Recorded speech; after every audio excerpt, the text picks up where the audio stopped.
আমি একদিন অসুস্থ হয়ে যাই, আর আমার স্বামী বোকার মতো তার মধ্যে কোনো রোমান্টিকতা, হাসি আমি কোনোদিন দেখিনি। আমি অসুস্থ হওয়ার পর আমাকে হাসপাতালে নেওয়া হয়। তারপর ডাক্তার সাহেব আমার সাথে গোপনে, বাকি কথাগুলো গল্পতেই বলছি। আমার স্বামী আমার থেকে বয়সে বেশ বড়। নিজেকে আমি তার সাথে কিছুতেই খাপ খাওয়াতে পারিনি। বোরিং একটা মানুষ, মিষ্টি করে কথা বলতে জানে না, ভালোবাসা বোঝে না। একজন আনরোমান্টিক মানুষের মধ্যে যে যে গুণ থাকা দরকার তার সবই আছে তার মধ্যে। বিয়ের পর থেকে এখনো কোথাও তার সাথে আমার ঘুরতে যাওয়া হয়নি। রাত বেরাতে জ্যোৎস্নার আলোতে কখনো একসাথে দেখা হয়নি। আমার খুব ইচ্ছা করত দুজন মিলে একসাথে কোথাও ঘুরতে যাব, রেস্টুরেন্টে খাবো, কিন্তু তার নাকি এসব ভালো লাগে না। জ্যোৎস্না হলে যদি বলি চলো ছাদে যে একটু জ্যোৎস্না দেখে আসি, সে বলে জানালা দিয়ে দেখো, এত রাতে ছাদে ভূত আছে, ঠ্যাং ধরে আকাশে নিয়ে নিচে ফেলে দেবে। কখনো কক্সবাজার যাইনি আমি। যদি বলি এবার অফিসের চাপ কমলে ছুটি নিয়ে চলো না একটু কক্সবাজার ঘুরে আসি, সে বলে পানি তো আমার বাড়ির সামনে বিলে আছে, ওখানে ডুব দিলেই তো হয়। জিনিস তো একই, সমুদ্রতেও পানি এখানেও পানি। শাড়ি পরলে আমাকে সুন্দর লাগে, অন্তত সবাই তাই বলে। অথচ বিয়ের পর থেকে আজ পর্যন্ত সে আমার প্রশংসা করা তো দূরে থাক, শাড়ি পরলে আমার দিক দুইবার ফিরেও তাকায় না। মুখ ভর্তি দাড়ি, আকর্ষণহীন একজন মানুষ। না বোঝো রোমান্টিকতা, না আছে কথায় মিষ্টতা। আমার বড় আশা ছিল কোনো হ্যান্ডসাম আমার জীবনে আসবে, কিন্তু তখন লজ্জায় মাথা নুয়ে যায় যখন আমার বান্ধবীরা আমাকে বলে হুজুরের বউ।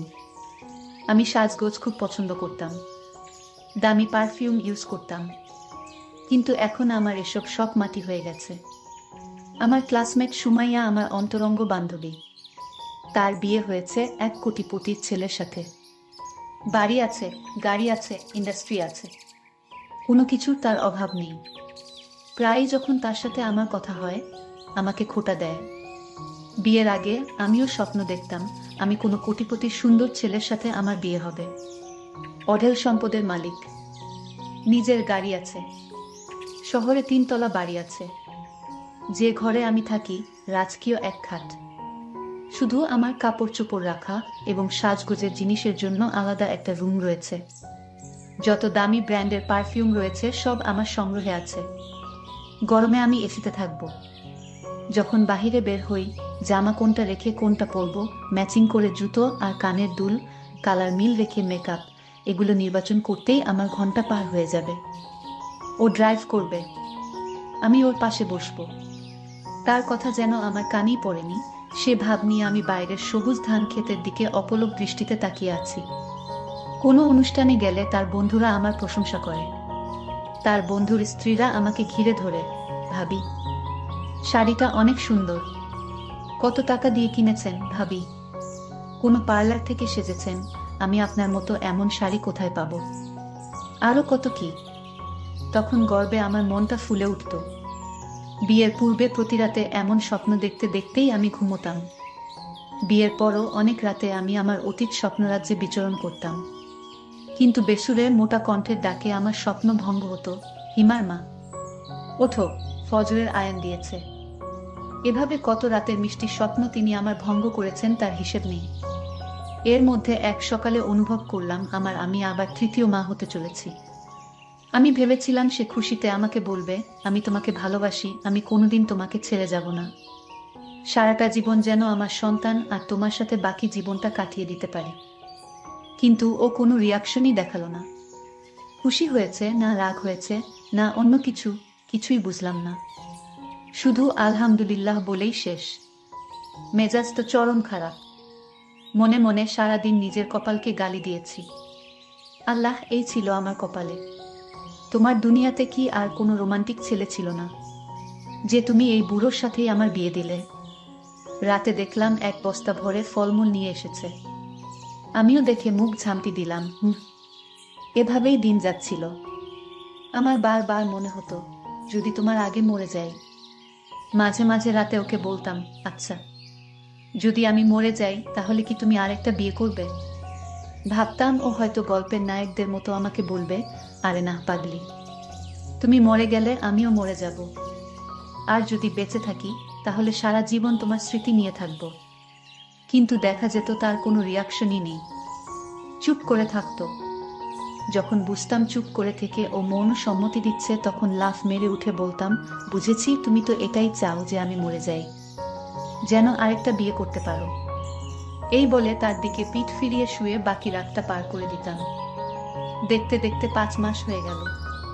একদিন রুমে আমি একা ছিলাম, বাথরুমে গিয়েছি, হঠাৎ পা পিছলে কম্বের উপর উপুর হয়ে পড়লাম। এখনই মনে হয় আমার জানটা বের হয়ে যাবে।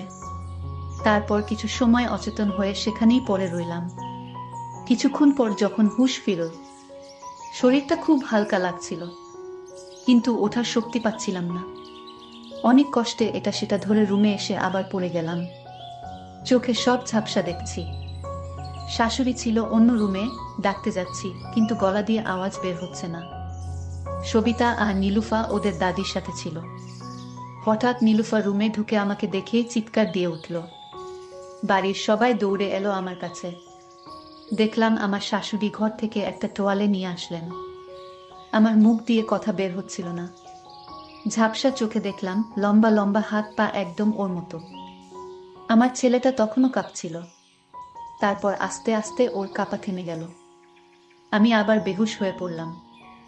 আমার হুঁশ আসে 5 দিন পর ঢাকা 28 বেড এর আইসিইউতে। আমি হাসপাতালের বেডে শুয়ে আছি। আমি যেন মরে গিয়েও বেঁচে গেলাম। মনে মনে ভাবলাম, এরকম সংসার থেকে আমি মরে গেলেই ভালো হতো। তখন একজন ডক্টর আমার কাছে আসলো। এসে জিজ্ঞেস করলো, তোমার আপনজন কোথায়? আমি তো কাউকে দেখতে পাইনি। আমি কেঁদে কেঁদে ডক্টর সাহেবকে বললাম, দেখুন, আমার স্বামী আমাকে তেমন পছন্দ করে না। আমার কোনো কথাই সে রাখে না। তার মধ্যে কোনো রোমান্টিকতা নেই, হাসি আনন্দ নেই। আমি এমন একটা লোকের সাথে সংসার করছি। আমি আর পারতেছি না। আল্লাহ হয়তো আমার কপালে এরকম স্বামী পাবো, এটাই লেখা ছিল। ডাক্তার সাহেব দেখতে অনেক সুন্দর। ডাক্তার সাহেব বলল, আপনি এত সুন্দর একটা মেয়ে, তারপরও আপনার স্বামী আপনাকে অবহেলা করে। আপনাকে একটা কথা বলতে চাই, যদি আপনি কোনো কিছু মনে না করেন। আমি বললাম, কি কথা ডাক্তার সাহেব?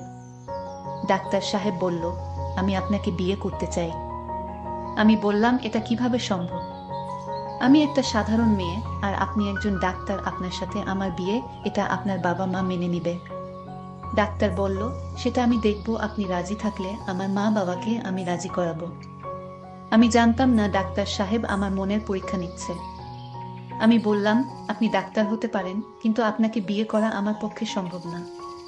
কারণ আমি আমার স্বামীর ঘরে যেভাবে আছি সেইভাবে সারাটা জীবন কাটিয়ে দিতে চাই।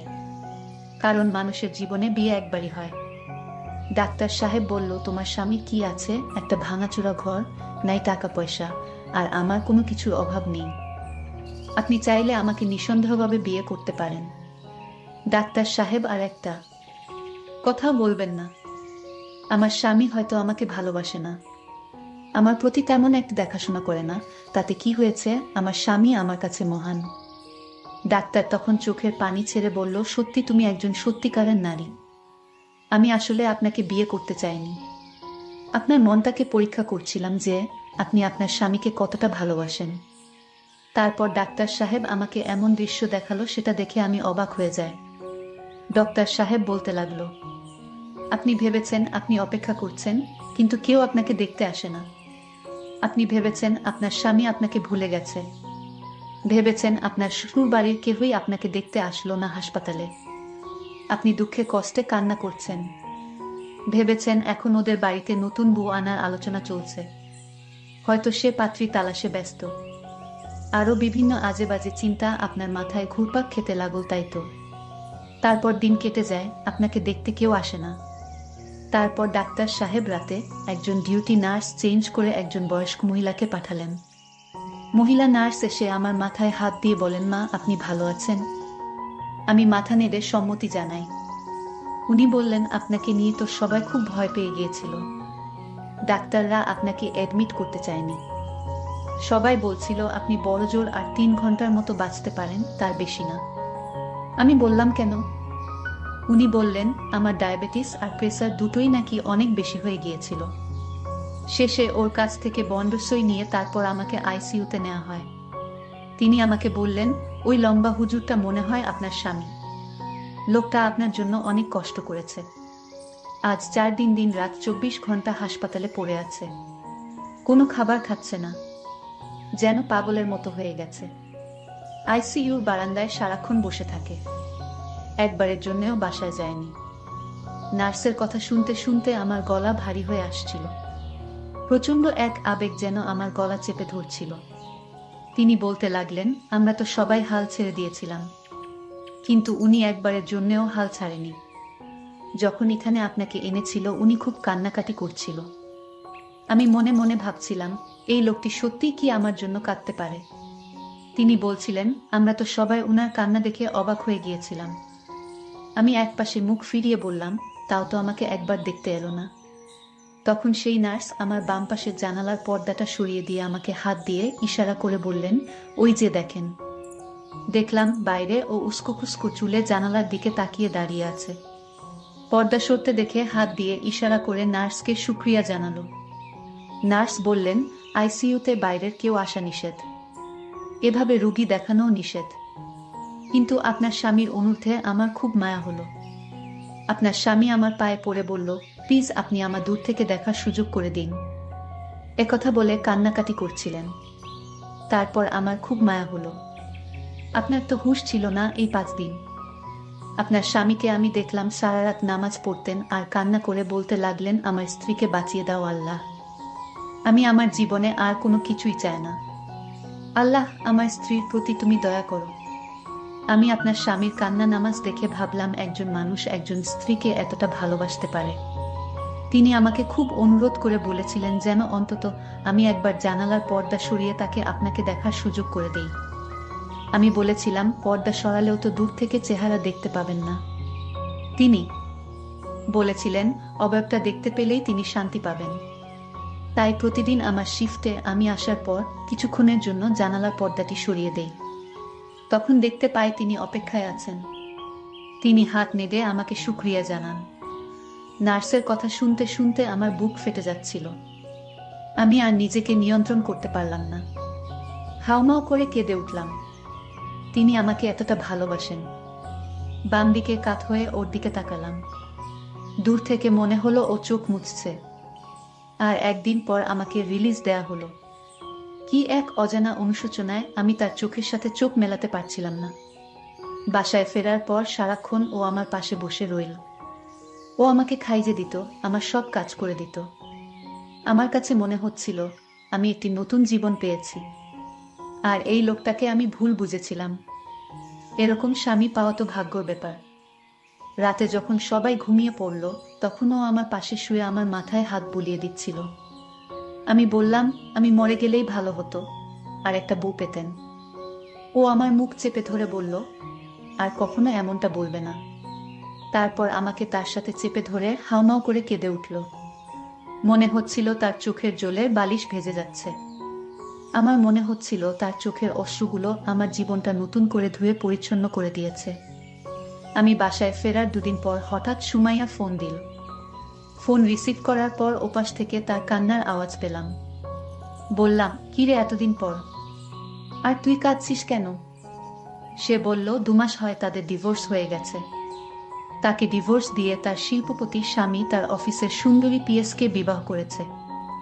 আসলে ভালোবাসাটা বড় অদ্ভুত। যেটাকে আমরা ভালোবাসা বলি সেটা আসলে ভালোবাসা নয়। আর যেটা ভালোবাসা সেটা আমরা অনুভব করতে পারি না। আমাদের চারপাশে অসংখ্য ভালোবাসা ছড়িয়ে আছে, কিন্তু সেটা আমরা দেখি না। আমি পূর্ণ সুস্থ হবার পর হঠাৎ তিনি রাতে বললেন, আজ পূর্ণিমা, চলো ছাদে যাই। চাঁদের আলো দুজনে বসে গল্প করি। আসলে আমরা দাড়িওয়াল ফুজুরকে বিয়ে করি না। অনেক মেয়ে আছে যার ফুজুর মানুষকে পছন্দ করেন না। আপনাদের মনে হয় ফুজুর মানুষ রোমান্টিক হতে পারে না, রোমান্টিক কথা বলতে পারে না। এটা আপনাদের ভুল ধারণা। আপনি দাড়িওয়ালা ফুজুরকে বিয়ে করবেন, দেখবেন আপনার সংসারে সুখ আসবে। তাই বলে দাড়ি যাদের নেই তাদের বিয়ে করলে যে সংসারে দুঃখ আসবে সেটাও ঠিক না। তবে যারা দাড়ি রাখে তারা ভালো মনের মানুষ হয়, তাদের ভিতরে রোমান্টিকতা লুকিয়ে থাকে। তাই আপনার স্বামী যেই হোক তাদের কখনো অবহেলা করবেন না। আজকের গল্পটি কেমন লাগলো তা অবশ্যই কমেন্ট করে জানাতে ভুলবেন না। দেখা হবে নতুন কোনো গল্প নিয়ে। সে পর্যন্ত সবাই ভালো থাকবেন। ধন্যবাদ। আমার লেখাপড়া করার খুবই ইচ্ছা ছিল, কিন্তু আমার শাশুড়ি তা চাইতো না। আমি লেখাপড়া করি এটা আমার শাশুড়ি সহ্য করতে পারত না। আর তাই শ্বশুরকে একদিন আমার শাশুড়ি কানে কানে কি যেন বলে। তারপর শ্বশুর আব্বা একদিন আমার সাথে যা করেছিল তা কোনো মেয়ের পক্ষে মেনে নেওয়া সম্ভব না। তাহলে পুরো ঘটনাটি বলি। আপনার মেয়ে পড়াশোনা করতে পারলে আমি কেন পারবো না? নতুন বউয়ের এমন কথা শুনে চমকে যায় শাশুড়ি। তারপর বলে, তুমি এই বাড়ির বউ আর সে এই বাড়ির মেয়ে, তার সাথে নিজের তুলনা করতে গেলে চলবে না বৌমা।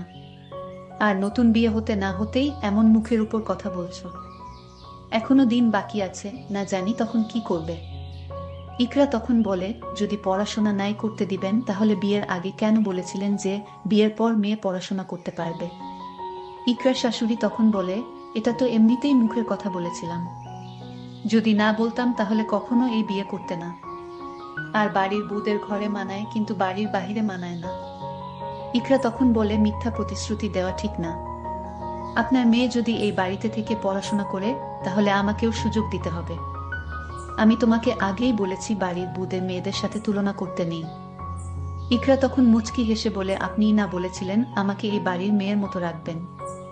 তাহলে কি সবকিছু মুখের কথা ছিল? ছেলের বউয়ের কথায় বিরক্ত হয়ে চলে যায় ইকরার শাশুড়ি, আর বলে, যা বলার অসীমের সাথে বলবে। আমি আর কিছু বলতে চাই না।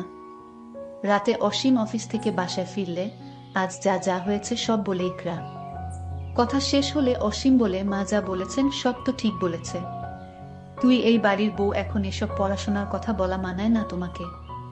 তোমার সংসার সামলাবে, এখন পড়াশোনা করার প্রয়োজন নেই। ইকরা তখন বলে, আমি পড়াশোনা করতে চাই, আর কিছু না। বিয়ের আগে আমি এই শর্ত দিয়েই তারপর তোমাকে বিয়ে করেছি অসীম। অসীম বলে, তুমি পড়াশোনা করে কি করবে? উচ্চশিক্ষিত হবে, আর বেশি হলেও পড়াশোনা শেষ করে তুমি একটা ভালো চাকরি করবে। এর বেশি তো কিছু না। আমি পড়াশোনা করতে চাই, চাকরি করব নাকি করব না এটা পরে দেখব। নাইম বলে, এত কিছু দরকার নেই, আমি তো আছি। এমন তো না যে আমি ভালো কোনো চাকরি করব না, তোমাকে অভাবে রেখেছি। ইকরা তখন চোখের কোণে জল নিয়ে বলে, আমার বড় বোনকেও তার স্বামী একই কথা বলেছিল। আমার বড় বোন আমার থেকেও বেশি মেধাবী ছিল।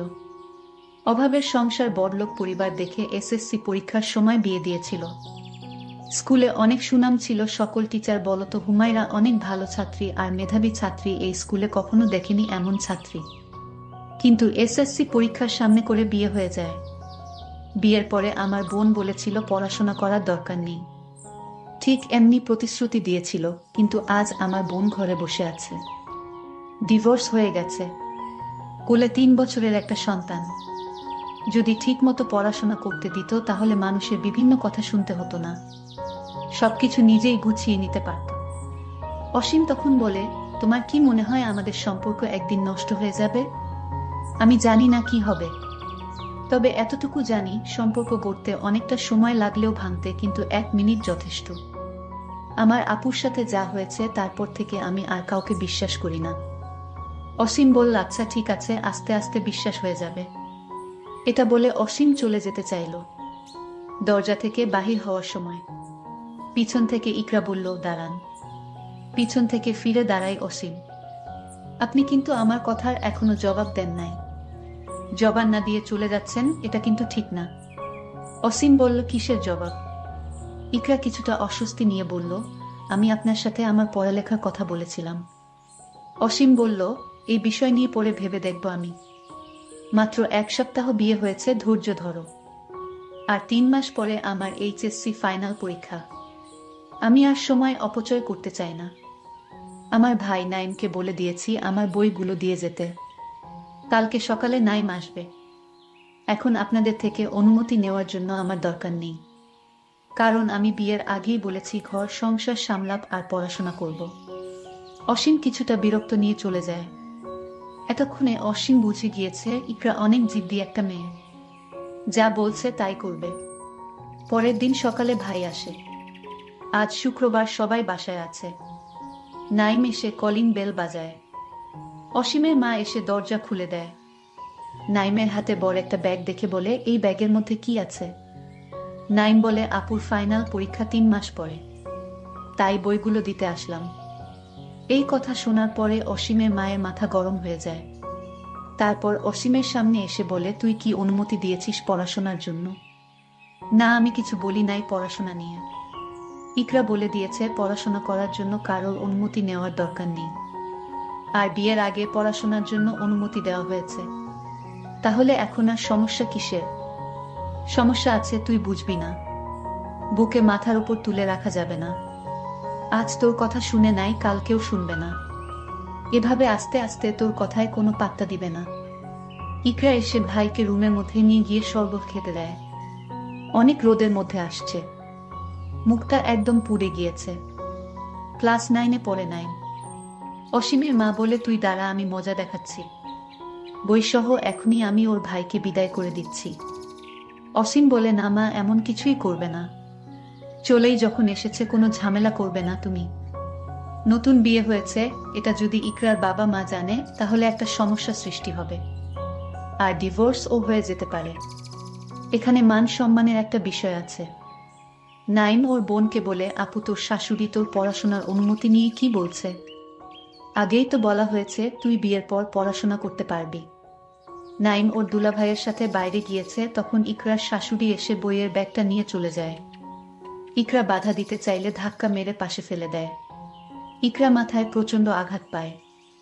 ঠিক তখনই রুমে তার শ্বশুর অবস্থিত ছিল। শ্বশুর তাকে হাসপাতাল নিয়ে যায় এবং ব্যান্ডেজ করে বাসায় চলে আসে। আমার শ্বশুরকে আমার শাশুড়ি ডাক দিলেন, এইদিকে আসেন, কথা আছে আপনার সাথে।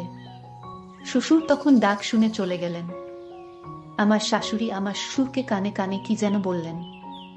আমি শুনতে পাইনি। আমার কেন জানি আমার শ্বশুরকে সন্দেহ হলো। আমার শাশুড়ি কার পড়া পেয়ে শ্বশুর আগের মতো আমার সাথে তেমন ভালোভাবে কথা বলে না। অসীম রাতে বাড়িতে ফিরল, তখন তার মাথায় ব্যান্ডেজ বেঁকে বলল, কি হয়েছে তোমার? ব্যান্ডেজ কেন তোমার মাথায়?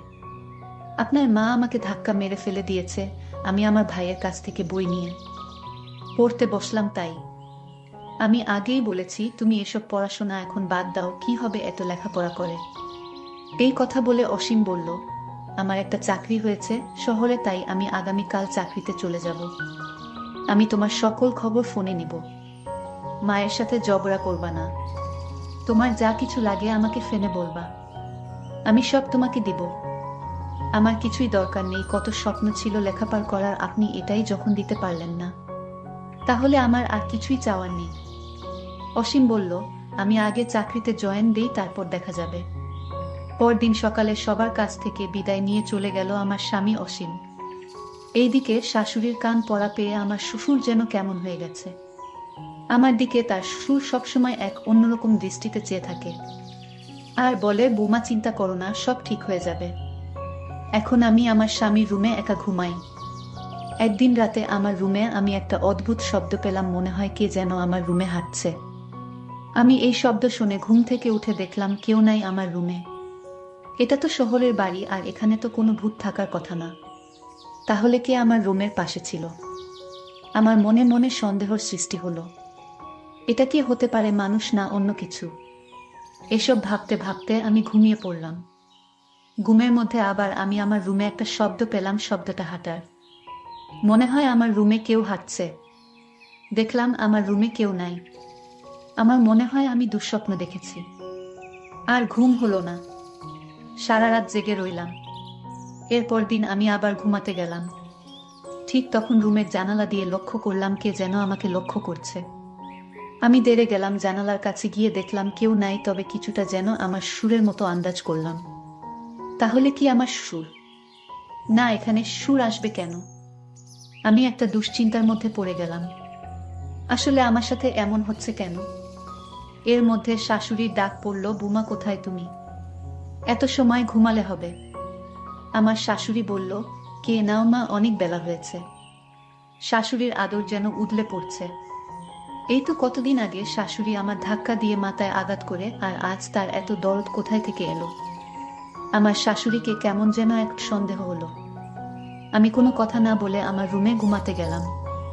পরদিন সকালে ঘুম থেকে উঠে আমি যখন নাস্তা করতে বসি, তখন আমায় ডাক দিল আমার শ্বশুর। আমি শ্বশুরের রুমে গিয়ে দেখি শ্বশুর নেই। কি আশ্চর্য, আমি কিছুই বুঝতে পারছি না, আমার সাথে এটা কি হচ্ছে। আমার মাথায় নানা রকম চিন্তা আসতে শুরু করলো। আমি এখন মনে মনে সিদ্ধান্ত নিলাম, এটা কে এবং কেন এখানে আসে, আমার কাছে কি চায়, আমার সবকিছুই জানতে হবে। যতদিন পর্যন্ত আমি জানতে পারবো না, ঠিক ততদিন পর্যন্ত আমার মন কিছুতেই শান্তি হবে না। এর মধ্যে আমার স্বামী অসীমের ফোন আসলো। আমি ফোনটা রিসিভ করি। আমার স্বামী আমায় বলল, কেমন আছে? আমি বললাম, ভালো, তুমি কেমন আছো? ভালো। আচ্ছা, তোমার কোনো সমস্যা হয়নি তো? মা বাবার সাথে মিলেমিশে থেকো, ঝগড়া করো না। আর তোমার কিছু লাগবে? আমি বললাম, না, কিছু লাগবে না। যদি লাগে তাহলে আমি বলবো। ঠিক আছে, আমি সামনের সপ্তাহে বাড়িতে আসবো, তুমি কোনো চিন্তা করো না। এরপর আমি মনে মনে সিদ্ধান্ত নিলাম, আমার রুমের পাশে কে থাকে এই রহস্য বের করতে হবে। আর কিভাবে ধরা যায় তার জন্য ঘরের দরজার কাছে, অর্থাৎ যেখানে সে পা রাখে, সেখানে আমি পায়ের চাপ নেওয়ার জন্য বা জুতার চাপ নেওয়ার জন্য আমি একটু মাটি পানির সাথে ভিজিয়ে কাদা করে ঘরে যেভাবে মোচন করে, ঠিক সেইভাবে রুমের নিচের জায়গাটায় কাদা দিয়ে মোচন করে দিলাম। এখন যে কেউ এখানে এসে দাঁড়ালে তার জুতার ছাপ লেগে থাকবে, আর তা দেখে আমি সহজেই বের করতে পারবো এটা কে এবং কি চায়। পরদিন সকালে যখন আমি ইচ্ছে করেই রুমে যাই, তখন আমি লক্ষ্য করলাম এখন কেউ আসে না। আমি ভাবলাম রাতে হয়তো আসবে, আর তাই রাত পর্যন্ত অপেক্ষা করতে লাগলাম। তার মাথার অংশটা কিছুটা আন্দাজ করতে পারলাম, কিন্তু আমি শিওর না এটা কে। তারপর আমি যখন রুম থেকে বের হই, তখন আমি তার জুতার চাপটা দেখে আমার মাথায় যেন আকাশ ভেঙে পড়ল। দেখলাম আমার আপন ছোট ভাইয়ের জুতার চাপ। তাহলে নাইম এখানে কিভাবে আসবে? আর সে এখানে আসবে কেন? সে তো আমাদের বাড়িতে, এটা তো দেখছি আমার ভাই নাইমের জুতার ছাপ। না, এটা হতে পারে না। আমি ভুল দেখছি না তো? আমি স্বপ্ন দেখছি না তো? আমি আমার প্রত্যেকটা রুমে আমার ভাই নাইমকে দেখলাম এবং তার জুতা খুঁজলাম, কিছুই পেলাম না। আমি এখন কি করব বুঝতেছি না। এই বিষয়টা কি আমার শ্বশুর শাশুড়ির সাথে শেয়ার করা যায়? এক মনে ভাবলাম, না, এখন শেয়ার করব না। তাকে আমার নিজ চোখে দেখতে হবে। আর এটা দেখার জন্য আমি আমার বড় বোনকে বললাম, তুই একদিনের জন্য আমার শ্বশুর বাড়িতে আসবা। আমি একটা মহা দুশ্চিন্তায় পড়ে গেলাম। আমি আপুকে বললাম, তুমি আমার শ্বশুর বাড়িতে আসো, তোমাকে আমার জরুরি দরকার। তুমি কালই আমার স্বামীর বাসায় আসো। বড় আপু বলল, ঠিক আছে, আমি কাল আসছি। পরদিন আপু যখন আসলো, রাতে খাওয়া দাওয়া করে যখন ঘুমাতে গেলাম, তখন সব ঘটনা আমি খুলে বললাম। আপু বলল, নাইম এখানে আসবে কি করে? সে তো আজ 10 দিন ধরে তোর দুলাভাইয়ের বাড়িতে। তোর দুলাভাই ব্যবসার কাজে গেছে, তাই বাড়িতে কেউ নাই, তাই আমি একা একা থাকতে ভয় পাই, আর তাই নাইমকে নিয়ে গেলাম আমার বাসায়। কি বলো আপু, তাহলে নাইমের জুতার ছাপ এখানে কি করে এলো? ঠিক আছে, তুই কোনো চিন্তা করিস না, কালের রহস্য আমি খুঁজে বের করব। তারপর আপু আর আমি ঘুমিয়ে গেলাম। সকালে আমার বড় বোন বলল, আমি আগে থেকেই রুমের জানালার পাশের রুমে আমি একটা মোবাইল নিয়ে দাঁড়িয়ে থাকব, আর রাত যখন হবে তখন আমি ওই রুম থেকে দেখব সেটা কে তোর রুমে আসে এবং তোর কাছে কি চায় সব ভিডিও করে ফেলব, তাহলেই সে ধরা পড়বে। আমি বললাম, আপু তোমার মাথায় এত বুদ্ধি আছে। পরদিন রাত হলো, আপু আগে থেকেই রেডি, আর আমি এইদিকে রুমে গিয়ে শুয়ে পড়ার ভান করলাম। তখন রুমের দরজার কাছে একটা লোক আসলো এবং দরজাটা দিয়ে প্রবেশ করলো রুমে। সেটা আপু দেখতে পেল এবং কয়টা ছবি তুলে ফেলল। ছবিতে যে লোকটি ছিল তা দেখে আমি অবাক হয়ে গেলাম। সেটা আর কেউ না, এটা হলো আমার শ্রদ্ধেয় শ্বশুর আব্বা। কিন্তু এটা যদি শ্বশুর আব্বা হবে, তাহলে নাইমের জুতার চাপ এখানে আসলো কি করে? কিন্তু ছবিতে ভালো করে লক্ষ্য করলাম, শ্বশুর আব্বার পায়ে যে জুতা ছিল সে জুতা নাইমে। মানে আমার শ্বশুর আব্বা নাইমের জুতা রুমের দরজার কাছে আসতো। নাইম যেদিন আমার স্বামীর বাড়িতে বই দিতে আসলে, সেদিন নাইমকে শ্বশুর আব্বা নতুন জুতা কিনে দিয়েছিল, আর তার পায়ের জুতাগুলো আমার শ্বশুর অন্যরকম বাহানা দেখিয়ে জুতা রেখে দিল। শ্বশুর কেন আমার ভাই নাইমের জুতা পরল সেটা পরে বলছি। তার আগে বলি, আমি যখন ঘুমের ভান করে শুয়ে রইলাম, তখন শ্বশুর আব্বা আমার রুমে ঢুকলো। তারপর আমার স্বর্ণের অলংকারের সাথে একটা তাবিজ বেঁধে দিল, আর আপু জানালা দিয়ে ভিডিও করলো। তাবিজটা বেঁধে রুম থেকে বের হয়ে গেল। আমি আমার স্বামীকে ফোন দিলাম, বললাম তাড়াতাড়ি বাড়িতে আসো, জরুরি কথা আছে। আমার স্বামী আমার কথা মতো রওনা দিয়ে দিল। বাড়িতে আসার পর আমার স্বামীকে আমার বড় বোন ভিডিওটা দেখালো। শ্বশুর আব্বাকে আমার স্বামী ডাক দিয়ে বলল, বাবা এসব কি দেখছি? তুমি আমার স্ত্রীর অলংকারের সাথে তাবিজ বাঁধলা কেন? বাবা তখন সব বলে দিল, আমার কোনো দোষ নেই বাবা, সব দোষ তোর মায়ের। তোর মা আমাকে একটা তাবিজ দিয়ে বলল, তুমি বৌমার গলায় তাবিজটা পরিয়ে দিও, তাহলে বৌমা এসব পড়াশোনার কথা ভুলে যাবে। আর এমনও হতে পারে তার স্বামীর প্রতি হিংসা বেড়ে যেতে পারে এবং তাকে ডিভোর্স দিয়ে চলেও যেতে পারে। তোর মায়ের তোর স্ত্রীকে পছন্দ হয়নি, সে নাকি মুখের উপর কথা বলে আর তাই জাদু করার সিদ্ধান্ত নেয়, যেন সে এই বাড়ি থেকে চলে যায় স্বেচ্ছায়। বাবা তোমরা একাই থাকো এ বাড়িতে, আমি আমার স্ত্রীকে নিয়ে এ বাড়ি থেকে চিরদিনের জন্য চলে যাচ্ছি। বুক ভরা কষ্ট নিয়ে বাড়ি থেকে শহরে চলে এলাম। কিছুদিন পর আমার মা বাবা আমার কাছে গিয়ে বলল, বাবা আমি চেয়েছিলাম বোমা সারাদিন বাড়িতে থাক, আমি চাই না বোমা লেখাপড়া করে চাকরি করুক, এতে বাড়ি শূন্য শূন্য লাগবে, আমার গল্প করার মতো কেউ থাকবে না। আর এই জন্য জাদু করেছিলাম যেন বোমা লেখাপড়ার কথা ভুলে গিয়ে সংসারে মনোযোগ দেয়। চলো বাবা বোমাকে বাড়িতে নিয়ে যাই।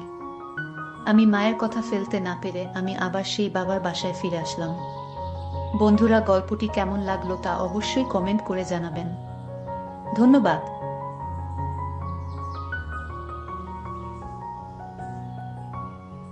হ্যালো বন্ধুরা, তোমরা সবাই কেমন আছো? আশা করছি সবাই ভালো আছো। আজ তোমাদের এমন একটি গল্প শোনাবো যে গল্পটি শোনার পর তোমাদের মাথা ঘুরে যাবে। তাহলে মূল গল্পটি তোমাদের সাথে শেয়ার করি। আমার স্বামী কয়েকদিন ধরে রোজ সময় পেলেই জানালা খুলে নিচে পাশের বাড়ির উঠানের দিকে তাকিয়ে থাকে।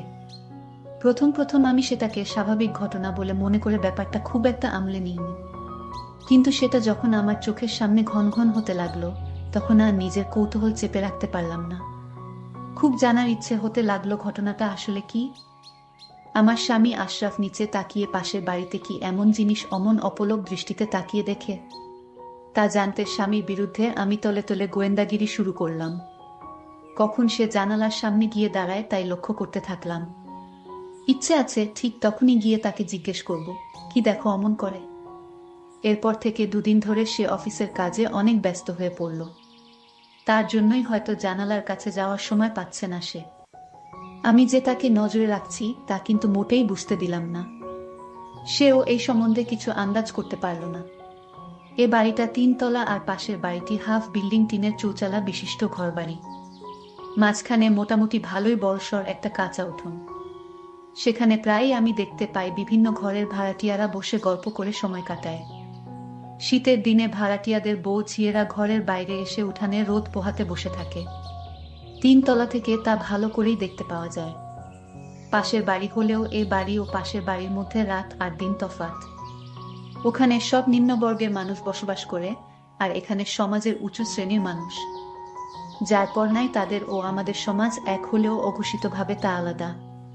নয়তো এ বাড়ির সবাই পাশের বাড়ির মানুষদের এড়িয়ে চলতেই বেশি পছন্দ করে। এ বাড়ির মানুষ ও বাড়িতে যায় না বললেই চলে, কিন্তু ও বাড়ির অনেক ভাড়াটিয়া ঠেকাবে ঠেকায় এ বাড়িতে মাঝে মাঝে আসে। আর পাশের বাড়ির মালিক তিনি থাকেন ঢাকায়। তিনি অবশ্য এ বাড়ির মালিকের অনাত্মীয় হলেও আত্মীয়ের অধিক অধিকার রাখেন। সপ্তাহ খানেক পরে হঠাৎ করে একদিন আমার সামনে সুযোগ এসে গেল। আশরাফকে দেখলাম জানালার কাছে দাঁড়িয়ে আছে। সেই অবস্থায় তাকে দেখে কাছে গিয়ে জিজ্ঞেস করলাম, কি গো তুমি নিচের দিকে তাকিয়ে প্রতিদিন কি দেখো? আমার স্বামী স্বাভাবিকভাবে বলে, কই কিছু না তো। আমি তার কথা বিশ্বাস করতে পারলাম না। পুরুষ মানুষের চোখ দুটি কিসের দিকে বেশি আকৃষ্ট হয় তা তো আর আমাকে কারো বলে দিতে হবে না, আমি তা ভালো করেই জানি। তাই স্বামীর সরল কথা আমি এত সহজে মেনে নিতে পারছি না। অবশ্য পাশের বাড়িতে অমন কেউ নেই যে আমাকে টেক্কা দিতে পারে, আর ওরা তো অনেক দিন ধরেই সেখানে আছে। আগে তো কখনো এমন স্বভাব ছিল না আমার স্বামীর। তবে হঠাৎ করে কি এমন দেখার জিনিস গজালো সেই বাড়িতে, তা আমাকে জানতেই হবে। মনে মনে ভাবলাম, নিশ্চয়ই নিচের সেই বাড়িতে দেখার মতো কিছু একটা অবশ্যই আছে, নইলে প্রতিদিন সে একই রুটিন মেনে চলছে কেন। সেদিন থেকে আমার স্বামী জানালার কাছে কম যায়। আমিও তাই সবসময় একটা চোখ সেদিকেই রাখি, কিন্তু এখন আর ওকে জানালার কাছে বেশি যেতে দেখি না। বুঝতে পারলাম বোকামি করে ফেলেছি। জিজ্ঞেস না করে পিছনে দাঁড়িয়ে উকি দিয়ে দেখলেই সব আমার কাছে পরিষ্কার হয়ে যেত। এখন আমার স্বামী নিশ্চয়ই সাবধান হয়ে গেছে। তাকে ধরা এখন কি আর আমার পক্ষে এত সহজ হবে? জানি সেই রকম কিছু হলে মোটেই সহজ হবে না, কিন্তু আমিও হাল ছাড়বার পাত্রী নই। বিয়ের পরে মা আমাকে পৈপি করে বলে দিয়েছেন, শোনো মা, পুরুষ মানুষকে কখনো চোখের আড়াল করতে নেই, তবে দেখবি কই না কই গিয়ে একটা না একটা অঘটন ঘটিয়ে ছাড়বে। মায়ের কথাটি কিন্তু আমি কখনো ভুলি না। এই পুরুষ মানুষগুলো বড়ই অদ্ভুত, কখন কি করে বসে তার কোনো গ্যারান্টি নেই। তাই আমিও ভালো মতো সাবধানে থাকি। স্বামীকে যথাসম্ভব চোখের দৃষ্টিতে বেঁধে রাখার চেষ্টা করি। একদিন আমার স্বামীকে বললাম, টুকিটাকি কিছু জিনিসপত্র কেনার দরকার, চল মার্কেটে যাই। আমার স্বামীর শরীর ভালো নয় বলে আমাকে একাই মার্কেটে যেতে হলো। তাই বাধ্য হয়ে তাকে ঘরে রেখে মার্কেটে গিয়ে এটা সেটা কিনে তাড়াতাড়ি ফিরে এসে দেখি ঘরের দরজা খোলা। আমিও আর ডাক না দিয়ে আস্তে আস্তে ঘরের ভিতর প্রবেশ করলাম। এদিক সেদিক খুঁজে তাকে সন্দেহ করা জায়গায় গিয়ে খুঁজে পেলাম। জানালার শিক ধরে পাশের বাড়ির দিকে অপলক দৃষ্টিতে তাকিয়ে আছে সে। আজ আর আগে সেই ভুল করলাম না। চুপিসারে তার পিছনে গিয়ে নিচে উকি দিয়ে দেখলাম দুজন দুজনের দিকে অপলক দৃষ্টিতে তাকিয়ে আছে। আরে পাশের বাড়ির উঠানের মাঝখানে দাঁড়িয়ে আছে। আমি আসার সাথে সাথেই সে পালিয়ে গেল। আর আমার স্বামী তার দিকেই অমনভাবে তাকিয়েছিল। বাহিরে কি ছিল, মানুষ না অন্য কিছু, তা আমি কখনোই দেখতে পারিনি। আর একটু আগে এলে হয়তো দেখতে পেতাম। আমি মনে মনে ভাবলাম কি ভুল করেছি, আর একটু আগে এলেই সব পরিষ্কার হয়ে যেত। কিন্তু আজ আর সেই সুযোগ হয়নি। হঠাৎ একটা দৃশ্য দেখে আমার মাথাটা চক্কর দিয়ে উঠল। আশরাফের গায়ে পড়ে যাচ্ছিলাম প্রায়, কিন্তু জানালার শিক ধরে নিজেকে সামলিয়ে নিলাম। তাই দেখে আশরাফ চমকে উঠে জিজ্ঞেস করে, তুমি কখন কোনো সময় এলে? দরজাকে খুলে দিল। আমি বললাম, তুমি কোনো কথা বলবে না আমার সাথে? নিচে তাকিয়ে দেখলাম নিচের উঠানে এখনো নির্লজ্জের মতো জানালা দিয়ে তুমি কি এমন দেখছো? তার চোখে মুখে ভয়ের ছাপ স্পষ্ট দেখতে পাচ্ছি আমি। ওদিকে তাকিয়ে চোখের জল ফেলে বললাম, জানি না তিনি শুনতে পেলেন কিনা, তবে আমার মুখ ও বলার ভাব দেখে নিশ্চয়ই বুঝতে পেরেছেন। আমি তাকে সন্দেহ করা শুরু করলাম। আমার মন থেকে কিছুতেই সন্দেহর ভারটা সরাতে পারছি না। সেখানে সন্দেহ ছাড়া কিছুই ছিল না আমার। আমার স্বামী আমাকে অনেক বোঝানোর চেষ্টা করলেন, কিন্তু আমি তার কোনো কথা শুনতে রাজি হলাম না। সেদিন থেকে 1 সপ্তাহ ধরে দুইজন দুই রুমে থাকি। স্বামীর সব কাজ নীরবে করে যায়, কিন্তু কথা বলতে মন চায় না। ভাবি আমার স্বামীর এমন স্বভাব, আমি কখনো স্বপ্নেও তা ভাবতে পারি না। আমি আমার স্বামীকে অনেক ভালোবাসি। সে মানুষটা মোটেও খারাপ নয়, হয়তো চোখের নেশায় পড়ে গিয়েছিল, কিন্তু জানালা দিয়ে আমি তো কিছুই দেখতে পেলাম না। তাহলে আমার স্বামী জানালা দিয়ে কি এমন দেখে? আমার সন্দেহ মনে লেগেই থাকলো। এখন আর কতদিন ধরে জানালার ধারে কাছেও যায় না সে। হয়তো নিজের ভুল এখন সে বুঝতে পেরেছে। আর আমি বা নিজের স্বামীকে শুধু শুধু একা দোষী ভাবছি কেন? ভাবলাম একদিন গিয়ে কয়েকটি কথা ওনাকে ভালো করে শুনিয়ে আসব। কিন্তু কাকে শোনাবো এই কথা? বলবো এভাবে আমার স্বামীর দিকে তাকিয়ে না থেকে নিজের মানুষটার দিকে নজর দিক। কিন্তু আমি কাকে বলবো সেই কথা? আমি তো কাউকে দেখতে পাইনি। আমি যদি শিওর কাউকে দেখতে পারতাম তাহলে এই কথাগুলো সেই মানুষটাকে বলা যেত। কিন্তু আমি ভাবলাম ওই বাড়িতে মলিলারা আছে, তাদেরকে এই কথাগুলো বলে আসি। কিন্তু মনে মনে ভাবলাম একজনকে সরাসরি না থেকে তাকে শুধু সন্দেহ করা ঠিক না। আর আমি যে কথাগুলো বলতে ভাবছিলাম তাও তো বলা ঠিক হবে না, কারণ আমি তো কাউকে দেখতেই পাইনি। যদি কাউকে ধরা যেত তাহলে হয়তো কথাগুলোর আগেই বলতাম। যাই হোক, আমি আমার স্বামীর সাথে ঝগড়া করলাম, কিন্তু যেহেতু সরাসরি কাউকে দেখতে পাইনি, সেহেতু স্বামীর সাথে ঝগড়া করার কোনো মানে হয় না। আমি ভাবলাম যেদিন নিজ চোখে দেখতে পারবো সেদিন হবে বোঝাপড়া। আজ মনে মনে সিদ্ধান্ত নিলাম স্বামীর সাথে ঝগড়া মিটিয়ে ফেলব। তাই আয়নার সামনে দাঁড়িয়ে নিজেকে গুছিয়ে নিলাম। আশরাফ বসে বসে টিভি দেখছে। আমি তো তার সাথে কথা বলি না, তাই টিভিতে এটা সেটা দেখেই সে এখন সময় কাটায়। আর সকাল হলে তো অফিসে যাওয়ার ব্যস্ততা শুরু হয়ে যায়। নিজেকে আয়নার সামনে ভালো করে আরো একবার দেখে নিয়ে তারপর ড্রয়িং রুমের দিকে এগিয়ে গেলাম। ভাবছি হঠাৎ করে পিছন থেকে হাত দিয়ে তার চোখ দুটি ধরে চমকে দিব। ড্রয়িং রুমে টিভি চলছে, কিন্তু আশরাফ সেখানে নেই। সে জানালার কাছে গিয়ে দাঁড়িয়ে আছে। আমি তাকে সেখানেই পিছন থেকে চোখ বেঁধে তাকে চমকে দিয়ে বললাম, আর ঝগড়া নয়। কিন্তু হঠাৎই আশরাফ পকেট থেকে কিছু একটা বের করে জানালা দিয়ে নিচে ছুঁড়ে দিল। আমি তৎক্ষণাৎ জিজ্ঞেস করলাম, তুমি কি ছুঁড়ে দিলে? চিঠি, মানে প্রেমপত্র। আশরাফ আমার দিকে তাকিয়ে বলে, কিছু না। তবে হিমা, তোমার মাথাটা শীঘ্র নষ্ট হতে চলেছে। বাজে চিন্তা বাদ দাও। আমি তার কথা বিশ্বাস না করে কাছে গিয়ে নিচে তাকিয়ে কাউকে দেখতে পেলাম না। ভাবলাম আমার চোখের ভুল হবে হয়তো। আশরাফকে বললাম, আমি ঠিক করেছি আজ থেকে তোমার সাথে আর ঝগড়া করব না। তুমিও আমার মনে কষ্ট লাগে এমন কাজ করো না প্লিজ। আশরাফ হেসে বলে, ঠিক সিদ্ধান্ত নিয়েছ। আমি কখনোই এমন কাজ করব না কখনো, যাতে তুমি কষ্ট পাও। সেদিন আমরা অনেক জায়গায় ঘুরতে গেলাম, কিন্তু পরদিন জানালার কাছে একটা 1000 টাকার নোট পড়ে আছে দেখে তুলে নিলাম। বুঝতে পারলাম কালকে আশরাফ জানালা দিয়ে তবে টাকা ছুঁড়ে মেরেছে। তাড়াহুড়ো করে একটা হয়তো পড়ে গিয়েছিল। টাকাটা তুলে নিয়ে রেখে দিলাম। রাতে বাসায় ফিরে এলে 1000 টাকার নোটটি আশরাফের হাতে দিয়ে বললাম, সকালে পেলাম জানালার কাছে পড়েছিল। আশরাফ বলল, তুমি পেয়েছো, তোমার কাছেই রেখে দাও। আমি টাকাটা ওর হাতে তুলে দিয়ে বললাম, আমার এই মাসের হাত খরচের টাকা প্রায় সবই জমা হয়ে আছে। আশরাফ আর কিছু না বলে টাকা পকেটে ঢুকিয়ে নেয়। মাসখানেক ভালোই কাটলো আমাদের, কিন্তু হঠাৎই সবকিছু যেন তাসের ঘরের মতো ভেঙে পড়ল। আমি শুধু দেখে কষ্টে পেলাম, কিছু করতে পারলাম না। প্রতিদিনের মতো ঘরের টুকিটাকি জিনিসপত্র গুছাতে গুছাতে হঠাৎ সেই জানালার কাছে গিয়ে দাঁড়িয়ে পড়লাম। নিচের দিকে চোখের দৃষ্টিটা না চাইতেও চলে গেল। এমন দৃশ্য নিজের চোখে দেখতে হবে তা কল্পনাও করতে পারিনি আমি। আমার স্বামী একটা বয়স্ক মহিলার ঘরে প্রবেশ করছে এবং তাকে কিছু টাকা পয়সা দিয়ে চলে আসছে। কেউ দেখার আগেই আমি জানালা থেকে মুখটা সরিয়ে নিলাম। আমি ভাবলাম, আমার স্বামী তো কিছু হয় না, এই মহিলার তাহলে আমার স্বামী তাকে টাকা দিল কেন? আমি কিছুই বুঝতে পারছি না। আজকে এই দৃশ্য দেখতে পেয়েও আমার মাথা চক্কর দিয়ে উঠল না। এর কারণ হলো ওই মহিলাটিকে আমার জানা নেই। আমার স্বামীকে জিজ্ঞেস করলাম, আশরাফ, তুমি তো বলেছিলে তোমার মনে কথা আমার কাছে বলবে। বিয়ের আগে তুমি আমায় কথা দিয়েছিলে তুমি আমার সাথে তোমার সকল কথা শেয়ার করবে। তাহলে আজ জানতে চাই, এই মহিলাটিকে যার দিকে তুমি তাকিয়ে থাকো সে তোমার কি হয়? আমি আমার স্ত্রীকে বললাম, আমার প্রতি তোমার বিশ্বাস আছে, যদি থাকে তাহলে এই প্রশ্ন আমাকে আর দ্বিতীয়বার করবে না। কেন করব না? আমাকে তোমার বলতেই হবে উনি কে, ওনার সাথে তোমার কিসের সম্পর্ক? এই কথা বলার সাথে সাথেই আমার স্বামী আমাকে একটি জোরে চড় মারে। আমি চোখের পানি ধরে রাখতে পারিনি, আমি কান্না করতে লাগলাম। আমার স্বামী তখন বলল, আমার চোখের আড়াল হয়ে কান্না করো।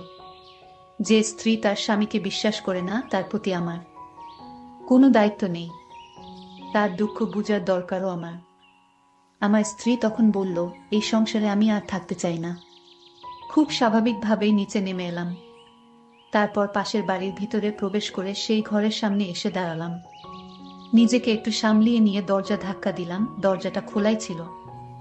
দেখতে পেলাম আমার স্বামী কতগুলো টাকা সেই মহিলার হাতে দিয়ে বলছে, এই টাকাগুলো রাখো, শেষ হলো আমাকে জানিও, আমি তোমার জন্য আবার টাকা নিয়ে আসব।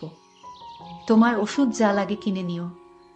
আমার মাথায় একটা কথাই সারাক্ষণ ঘুরপাক কাটছে, সেই মহিলাকে আমার স্বামী টাকা দেয় কেন? তার সাথে কিসের সম্পর্ক? আমার মনকে আমি কিছুতেই বুঝাতে পারছি না। আমার মনের সন্দেহ লাগলো, তাহলে কি ওই মহিলার সাথে? না, আমি কিছুই ভাবতে পারছি। আমি আর এই সংসারে থাকবো না। আমি আমার বাবার বাড়ি চলে এলাম। কিন্তু আমার বাবা জিজ্ঞাসা করলো, কিরে মা, তুই হঠাৎ চলে এলি যে? আমি বললাম, বাবা, আমি আর আমার স্বামীর বাসায় যাব না। আমি আমার স্বামীকে ভুলে যেতে চাই। বাবা আমায় বলল, কি হয়েছে মা, আমায় বলো দেখি সমাধান করা যায় কিনা। কিন্তু আমি বললাম, তোমার জামাইয়ের কথা মুখে আর উচ্চারণ করবে না। ওকে আমি আর দেখতে চাই না। ও আমাকে মিথ্যা কথা বলে আমাকে বিয়ে করেছে। আমার সাথে ভালোভাবে কথা বলে না। আমি কোনো কথা জিজ্ঞেস করলে কোনো উত্তর দেয় না। বাবা বলল, মা, আমার মনে হয় তোর কোথাও ভুল হচ্ছে, কারণ আমার জামাইবাবু এমন হওয়ার কথা না। আমি যতটুকু জেনেছি, তোরে ভালোবেসে বিয়ে করার কারণে তার বাবা তোর স্বামীকে তেজ করেছিল, কারণ তোর শ্বশুরে আগে থেকেই বউ ঠিক করে রেখেছিল। কিন্তু সে কথা তোর স্বামী মেনে নেয় না। সে তার বাবার কথার অবাধ্য হয়ে তোকেই বিয়ে করেছিল। আর সকল সম্পত্তি থেকে বঞ্চিত হয়েছে। আর সে অন্য কাউকে ভালোবাসতে পারে সেটা আমার বিশ্বাস হয় না রে মা। আমি বলি কি, তুই তোর স্বামীর কাছে ফিরে যা, তোর মঙ্গল হবে। হঠাৎ আমার স্বামী আমার বাড়িতে এসে পড়ল। আমি বললাম, তুমি এখানে আসছো কেন? আমার কাছে আর কি চাও? তোমার তো ওই মহিলাই আছে দেখাশোনা করার জন্য। আমার স্বামী রাগান্বিত হয়ে আবার আমাকে জুড়ে একটা চড় মারে।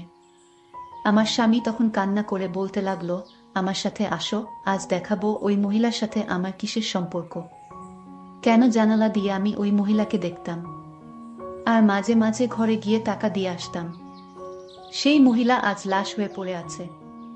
চলো আমার সাথে। আমার স্বামীর কথায় আমার স্বামীর সাথে চলে আসলাম। এসে দেখি সাদা কাপড় পরা অবস্থায় মহিলাটি কাঠিয়ায় শুয়ে আছে। আমার স্বামী চিৎকার করে বলল, আমি যে মহিলাটিকে জানালা দিয়ে দেখতাম, আমি যার ঘরে গিয়ে মাঝে মাঝে টাকা দিয়ে আসতাম। তুমি ভেবেছ ওই মহিলার সাথে আমার কিসের সম্পর্ক? আমাকে তোমার সবসময় সন্দেহ হতো।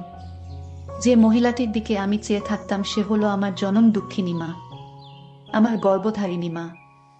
সেই আর কেউ নয়, আমার মা, আমার আম্মা, যে আমাকে কুলেপিঠে করে লালন পালন করে মানুষ করেছে। আমার স্বামী এই কথা বলছিল আর হাউমাউ করে কান্না করছিল। তার চোখে যেন জলের সাগর বইছে। আমার স্বামী আমাকে বলল, জানো হিমা, আমি যখন তোমাকে ভালোবাসতাম তখন আমার বাবা আমাদের এই বিয়েটা মেনে নিতে পারেনি। কিন্তু আমার মা আমাকে সাহস দিয়ে বলেছিল, বাবা তুই যাকে ভালোবাসিস তাকেই বিয়ে করো। আমি আমার মাকে বললাম, মা তুমি দোয়া করো। এইদিকে আমার বাবা আমাকে তেজ করেছে। শুধু তোমার জন্য আমি সবকিছু ছেড়ে শহরে আসি। আমার কাছে মনে হয়েছিল সম্পদের চেয়ে আমার কাছে তুমি অনেক দামি, কারণ আমি তোমায় ছাড়া বাঁচব না। আর তাই আমি তোমাকে বাবার অবাধ্য হয়ে বিয়ে করেছি। আমি যখন বাড়ি থেকে বের হয়ে আসি তখন আমার মা আমাকে দেখার জন্য ছটপট করত। ঘুমাতে পারতো না, বাবাকে বলতো আমার ছেলেকে এনে দাও। আমার বাবা মায়ের কথা কিছুতেই শুনতো না। আমার মা একদিন বলল, আমি আমার ছেলের কাছে চলে যাব। বাবা তখন উত্তর দিল, চলে যেতে হলে চিরদিনের জন্য চলে যাও, এ বাড়িতে আর আসতে পারবে না। আমার মা মান সম্মানের দিকে চেয়ে বাবার কাছেই রইল। কিন্তু আমার বাবাকে কৌশল করে আমার মা বলল, গ্রামে ভালো লাগে না। আমার মা জানতো আমি কোথায় থাকি, আর আমার বাসার পাশে একটা ভাড়া বাসা রাখে, যাতে আমার মা আমার মুখখানা দেখতে পারে। আমার মা ওই উঠোনে প্রতিদিন দাঁড়িয়ে থাকতো, আর আমি জানালা দিয়ে দেখতাম আমার মায়ের চাঁদ মুখ। আর আমার মুখটাও আমার মা ভালো করে দেখতে পেত। এই জন্য আমি জানালার দিকে তাকিয়ে থাকতাম আমার মাকে দেখার জন্য। এটা কি আমার অপরাধ? আর তুমি আমাকে অযথা সন্দেহ করতে। একদিন আমার মা ইশারায় বলল মায়ের ঘরে যেতে। মায়ের শরীরটা তেমন ভালো ছিল না, বাবাও ঔষধ কিনে দিত না তেমন একটা। আমি মায়ের ঘরে প্রবেশ করে আমি আমার মাকে কিছুদিন পর পর টাকা দিয়ে আসতাম। মাকে টাকা দেয়া কি আমার অপরাধ? যিনি আমাকে জন্ম দিয়েছেন, এই পৃথিবীর আলো বাতাস দেখিয়েছেন। আজ আমার মা আর নেই। আমার মা গতকাল মারা গিয়েছে, আজও তার লাশটা দাফন করিনি, কারণ তোমার ভুল ভাঙানোর জন্য। তখন হিমা কান্না করতে করতে বলে উঠল, আমি তোমাকে অযথা সন্দেহ করতাম। আজ আমার ভুল ভেঙে গেছে। তুমি মায়ের জন্য যা করেছো তাতে আমি অনেক খুশি। আর দয়া করে আমাকে মাফ করে দাও। জানি এই ভুলের মাফ হয় না, তাও তোমার কাছে মাফ চাইছি। তুমি মাফ না করলে যে আল্লাহ আমাকে মাফ করবে না।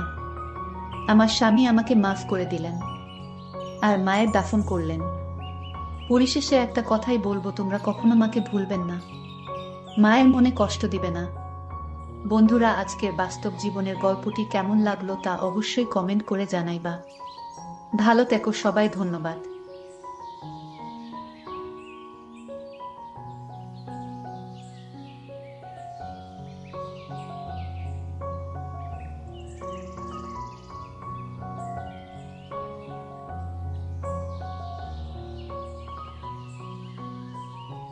আমি ছোট থাকতেই আমার মা মারা যায়।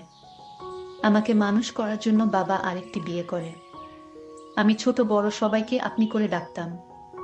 আমার একটা সৎ ভাই ছিল। আমার সৎ ভাইয়ের চরিত্র তেমন একটা ভালো ছিল না।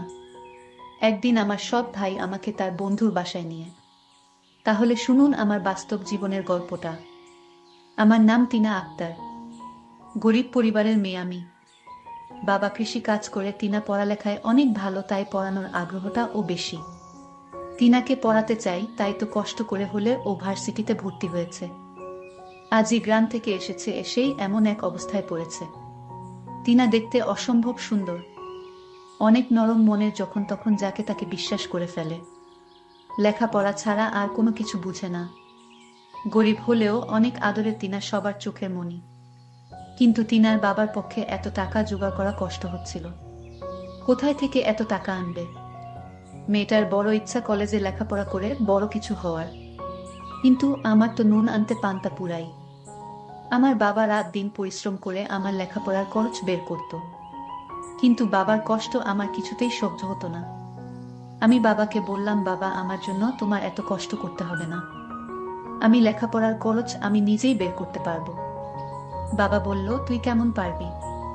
বাবা, তুমি কোনো চিন্তা করো না, শুধু আমার প্রতি দোয়া রাখো, আমি ভার্সিটিতে পড়ালেখা করব বাবা, এটা আমার স্বপ্ন। আমার একটা ছোট ভাই ছিল, আমার মা ছোটবেলায় মারা যান, কিন্তু আমার বাবা আরেকটি বিয়ে করেন, কারণ সংসারে রান্না বাড়া করার মতো কোনো লোক ছিল না। আর তাই বাধ্য হয়ে বাবা বিয়েটা করল। আমার ছোট মাও আমাকে খুব ভালোবাসেন, নিজের মায়ের মতো আমিও দেখি। কিন্তু আমার একটা ছোট ভাই ছিল, তার নাম জিসান। সে লেখাপড়ায় খুবই কাঁচা। লেখাপড়া না করে সারাদিন আড্ডা মারে বন্ধুদের সাথে। লেখাপড়ার প্রতি তার কোনো আগ্রহ নেই। আমার ছোট ভাইয়ের কোনো মতলব ভালো না। সে কিছুদিন আগে বন্ধুদের সাথে ঝগড়া করেছে, একটা ছেলেকে মেরেছে। কিন্তু এই ছেলের চিকিৎসার সমস্ত খরচ আমার বাবার বহন করতে হয়েছিল। আমার বাবার কথার অবাধ্য থাকতে সবসময়। আমি এত ভালো লেখাপড়া করি, তার প্রশংসা শুনলে তার মাথা নিচু হয়ে যেত। আমার প্রশংসা সে কিছুতেই সহ্য করতে পারত না, কারণ আমি তার ছোট বোন ছিলাম। নিজের আপন বোন হলে আজ সে খুশি থাকতো হয়তো। যাই হোক, আমার সৎ ভাই কিছুদিন পর একটা মেয়েকে পছন্দ করে।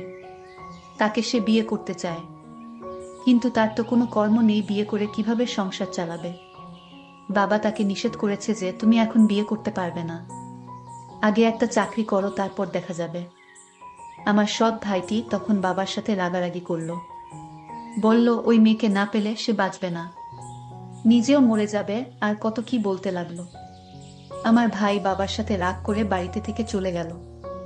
একটা বেসরকারি প্রতিষ্ঠানে চাকরি নিল আমার ছোট ভাই। এর মধ্যে মেয়েটির বিয়ে হয়ে যায় অন্য জায়গায়। যার জন্য সে চাকরি নিল তাকেই পেল না। আমি তাকে সান্ত্বনা দিলাম, ভাইয়া, আমি তোমাকে এর চেয়ে ভালো মেয়ে আমার ভাইয়ের জন্য নিয়ে আসব। সে তখন আমায় বলল, আপু, তোরে একটা কথা বলি। আমি বললাম, কি কথা ভাইয়া? জিসান বলল, আমি তোর লেখাপড়ার সমস্ত খরচ আমি দিব, আমি তোর স্বপ্ন পূরণ করব। এই কথাটা শুনে আমার ভালো লেগেছিল, কিন্তু হঠাৎ এত মায়া আমার জন্য কেন হলো তা নিয়ে আমার মনে কৌতূহলের সৃষ্টি হলো। আমি বললাম, ভাইয়া থাক, তোমার কষ্টের টাকা দিয়ে আমার লেখাপড়া করতে হবে না। ভাইয়া তখন বলল, তাহলে তুই আমাকে পর ভাবিস। আমি তার উত্তরে বলেছিলাম, পর ভাববো কেন, তুমি তো আমার ভাইয়া। কিন্তু আমার খুব স্বপ্ন ছিল কলেজে লেখাপড়া করার, আর তাই রাজি হলাম ভাইয়ার কথায়। ভাইয়া বলল, তুমি রাজি হয়েছ আমার টাকায় লেখাপড়া করবে, তবে আপু, আমার একটা কথা তোমার শুনতে হবে। আমি বললাম, কি কথা শুনতে হবে? তখন সে বলল, পরে বলবো, তবে আমি যা বলি তাই তোমার শুনতে হবে আপু। আমি বললাম, ঠিক আছে, আগে কলেজে ভর্তি হওয়ার টাকা দাও, তারপর দেখি। তখন আমার ভাইয়া ভার্সিটিতে ভর্তি হওয়ার জন্য টাকা দিল। আমি কলেজে ভর্তি হলাম। আমার এত ভালো লাগছিল, আমি লেখাপড়া করব, ভালো একটা চাকরি করব। আমি ভার্সিটিতে যেদিন প্রথম পা রাখলাম, আমি এত বড় ভার্সিটি দেখে অবাক হয়ে তাকিয়ে দেখছে আর ভাবছে এত বড় ভার্সিটিতে পড়ব। আমি চারপাশে দেখছে আর খুশি মনে হাঁটছে। কত ছাত্রছাত্রী ঘুরে বেড়াচ্ছে আশেপাশে, বড় বড় বিল্ডিং, রাস্তা দিয়ে হেঁটে যাচ্ছে আর স্বপ্নের রাজ্যের কথা ভেবে চলেছে। একটু পর পর চোখের চশমাটা ঠিক করছে, এটা টিনার একটা অভ্যাস ধরতে গেলে। টিনার ইচ্ছে ছিল এমন বড় ভার্সিটিতে লেখাপড়া করার, আজ তা পূরণ হতে যাচ্ছে, ভাবতেই খুশি লাগছে। হঠাৎ কারোর সাথে ঠাস করে করে ধাক্কা খেয়ে নিচে পড়ে গেলাম। স্বপ্নের কথা ভাবতে ভাবতে একটু বেশি অন্যমনস্ক হয়ে গেছিলাম। নিচে পড়ে উপরে তাকাতেও পারলাম না। তার আগেই কেউ ঝড়ের গতিতে আমাকে উঠিয়ে ঠাস করে চর বসিয়ে দিল। আমি অবাক হয়ে সামনের মানুষটার দিকে তাকিয়ে আছি। একটা মেয়েকে দেখলাম, তাকে দেখে মনে হলো কোনো বড়লোক ঘরের মেয়ে। সে আমাকে বলল, তোর তো সাহস কম না, আমাকে ধাক্কা দিস আমাকে। আরো কয়েকটা ছেলে মেয়ে ছুটে এলো মেয়েটার কাছে। সুরমা, কি হয়েছে রে? এই মেয়েটার জন্য আমি পড়ে গেছিলাম, ওর সাহস কি করে হলো আমাকে ধাক্কা দেওয়ায়? কে এই মেয়ে? নতুন মনে হচ্ছে। এই মেয়ে কখন ভার্সিটিতে ভর্তি হলো? সুরমার বন্ধুরা বলল, তারা এই মেয়ে নতুন হলে তো ওকে দেখে ছাড়ব। সুরমার বন্ধু রামিম বলল, ঠিক বলেছিস, সুরমার শাস্তিটা ও হয়ে যাবে। কিন্তু রাহুল তো এখনো আসে নাই, ওকে ছাড়াই কি করবি? ও আসলে হবে না, এর আগেই মেয়েটাকে ধাক্কা মেরে ফেলে দেওয়ার শাস্তি দিতে হবে। আমি ওদের কথার কোনো কিছু বুঝতে পারছে না। কি বলছে ওর মাথায় ঢুকছে না। আমি ভাবছি আমাকে কেন মারলো? আমি কি ইচ্ছে করে ধাক্কা দিয়েছি? অনেক কষ্ট লাগছে, কিন্তু কিছু বলতে পারছি না, চুপ করে আছি। এই যে মেয়ে, তোমার নাম কি? একটু ভয় পেয়ে বললাম, আমি টিনা। একটু দেখে চলতে পারলে না? এখন তো ওরা তোমাকে প্রতিশোধ নিবে। তুমি দেখে চললে এমন হতো না। আমি কথাগুলো ভাবছিলাম, হঠাৎ ওই ছেলে এসেগুলো বলল, ওই মেয়েরা সবাই আমার দিকে আসছে। দেখে আবার তাদের কাছে চলে গেল। এত জোরে থাপ্পড় দিয়েছে, আবার আমাকে মারবে কেন? সবাই আমার কাছে এসে নাম কি, বাড়ি কোথায়, কিসে পড়ি সব জিজ্ঞেস করতে লাগল। তারপর আমাকে গান গাইতে বলল। আমি গান পারি না বলাতে আমাকে কানে ধরিয়ে রেখেছে। এদিকে সিয়াম আজ একটু দেরি করে ভার্সিটিতে এসেছে। এসেই দেখে সবাই ভিড় করে দাঁড়িয়ে আছে। সিয়াম আসার সাথে সাথে সবাই ভিড় কমিয়ে চলে গেল, আর সব মেয়েরা হা করে তাকিয়ে আছে, কারণ সিয়াম হচ্ছে ভার্সিটির সবার সিনিয়র। সব মেয়েরা জয়ের দিকে হা করে তাকিয়ে আছে। সিয়াম গাড়ি থেকে নেমে ওর ফ্রেন্ডদের দিকে যেতে লাগলো। এখানে কি হয়েছে? এত ভিড় জমাচ্ছে কেন? আমাকে তখন ছেলেটি জিজ্ঞেস করলো, তুমি কে, আর তুমি আমার বান্ধবীকে ধাক্কা মেরে ফেলে দিলে কেন? আমি তাকে বললাম, দেখুন, আমি না দেখে তার সাথে ধাক্কা লেগে গেছে, আর এর শাস্তি হিসেবে আমাকে চড় মারলেন। তাও কি তাদের আমাকে প্রতিশোধ নেওয়ার বাকি আছে? তখন হঠাৎ লক্ষ্য করলাম আমার ভাই আসছে কলেজের দিকে। আমি মনের ভিতর খুব সাহস হচ্ছে, ভাইয়া যখন আসছে তাহলে ওদের হাত থেকে আমার ভাইয়া আমাকে রক্ষা করবে। কিন্তু আমার ভাইয়ার রূপ দেখে আমি অবাক হয়ে গেলাম। আমার ভাইয়া বলল, সিয়াম আমার বন্ধু, আর বন্ধুর বান্ধবীকে তুমি ধাক্কা দিয়ে মাটিতে ফেলে দেওয়ার কারণে তোমার অনেক শাস্তির বাকি আছে। আমি ভাইয়াকে বললাম, ভাইয়া আমি তোমার বোন, তুমি ওদের পক্ষে কথা বলছো। ভাইয়া তখন বলল, চুপ, কে তোর ভাই? আমি কারো ভাই না। ওর বান্ধবীকে মারার জন্য আজ তোর রেহাই নেই। তোর কত বড় সাহস, তুই আমার বন্ধুর বান্ধবীকে মারলি। এর জন্য তোর মাসুল দিতে হবে। আমার চোখের পানি কিছুতেই আটকাতে পারলাম না। মনে মনে ভাবলাম, আজ যদি সে আমার মায়ের পেটের আপন ভাই হতো, তাহলে কখনো ওদের পক্ষ নিয়ে কথা বলতো না। নিজের বোনের জন্য জীবন দিয়ে দিত, তাও বোনকে বিপদে ফেলে চলে যেত না। আসলে পর কখনো আপন হয় না, হতে পারে সে আমার শত ভাই। সৎ ভাই এরকম আচরণ করবে? আমি তখন কান্না করতে লাগলাম। আমার কান্না দেখে ওরা হাসতে লাগলো, আর বলতে লাগলো, কেঁদে কোনো লাভ নেই। আমার ভাই হঠাৎ বলল, আমার সাথে চলো। আর ওরা বলল, আজ তুই বেঁচে গেলি তোর ভাইয়ার জন্য। ভাইয়া বলল, আমি তোকে টাকা দিয়ে কলেজে ভর্তি করিয়েছি, সেই টাকার কথা কি ভুলে গেছ? আমি বললাম, কি করতে হবে আমাকে বলো। আমি তোকে নিয়ে আমার বন্ধুর বাসায় যাব। আমি বললাম, বন্ধুর বাসায় কেন? জিসান বলল, আমি তো আগেই বলেছি তুই আমাকে কোনো প্রশ্ন করবি না। আমার সব কথা তোর শুনতে হবে। ভাইয়া বলেছি, আজ আমার মনটা ভীষণ খারাপ, কারণ আমি আজ প্রথম ভার্সিটিতে এসে যে অপমানিত হয়েছি। আমি আজ কোথাও যাব না।